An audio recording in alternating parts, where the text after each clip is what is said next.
Allez, donc premier échauffement, on va effectuer 3 tours de 10 squats et de 5 inchworm yoga push-up. Donc les squats, on descend bien en flexion complète et on remonte en extension complète.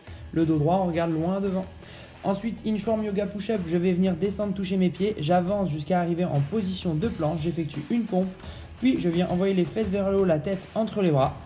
Et je reviens ensuite en position de planche. Je ramène mes mains jusqu'à mes pieds et je me redresse. Ça fait une répétition. J'en ai 5 à faire.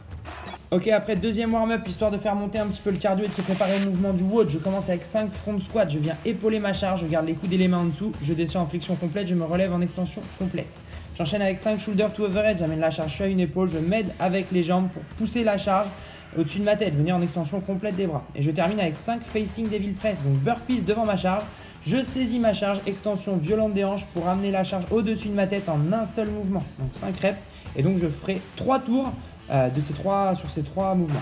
Donc, WOD 3, Corona Throwdown 2020. Donc ici, vous allez avoir 4 fenêtres de travail avec un petit peu de récup entre chaque. Ok, les 3 premières fenêtres, vous allez avoir 2 minutes de taf.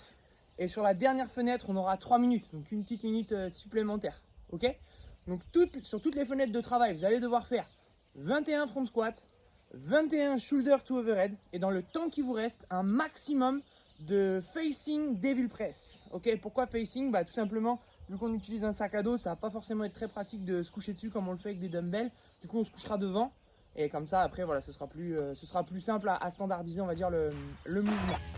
Ok, maintenant les standards sur les mouvements. Je commence avec le front squat. Donc je viens épauler ma charge, donc en squat ou en power, comme vous voulez.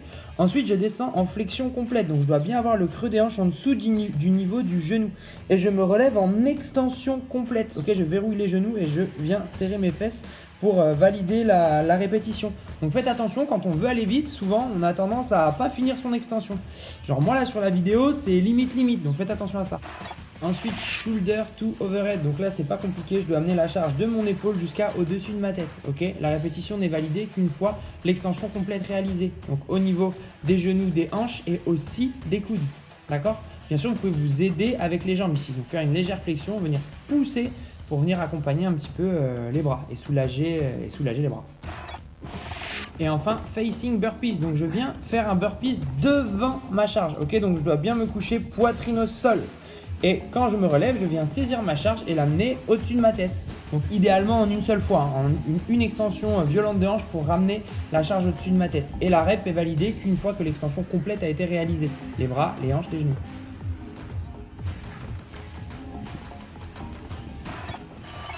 Ok, donc ici votre score, ce sera tout simplement le nombre de répétitions cumulées, de toutes les fenêtres de travail. Donc à chaque fois, bien sûr, on prendra aussi en compte les front squats et les shoulder to overhead.